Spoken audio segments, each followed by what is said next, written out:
Hundreds of U.S. generals and admirals from around the world gathered at Quantico, Virginia today after being summoned by Pentagon Chief Pete Hegseth. At the rare all-hands-on-deck meeting, Hegseth laid out new guidelines for the department.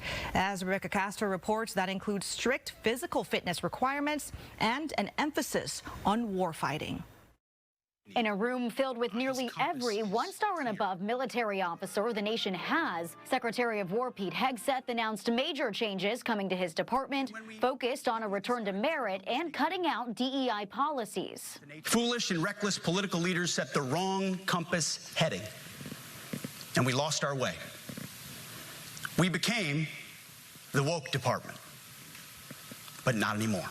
Hitting the inboxes of the military leaders today are 10 new directives centered on combat readiness, including a new combat field test where all soldiers will be required to meet the male standard. This is not about preventing women from serving. We very much value the impact of female troops. But when it comes to any job that requires physical power to perform in combat, those physical standards must be high and gender neutral. If women can make it, excellent. If not, it is what it is. President Donald Trump was more celebratory in his remarks to the military leaders and promised to keep ending foreign wars while keeping the U.S. out of them. My message to you is very simple. I am with you, I support you, and as president, I have your backs 100%. You'll never see me even waver a little bit. Well, Secretary Hegseth seems to know some generals will take issue with his new policies, and he says if that's the case, they should consider resigning. Meanwhile, during today's meeting, President Trump claimed he sent federal troops to Seattle to stop protests during his first term.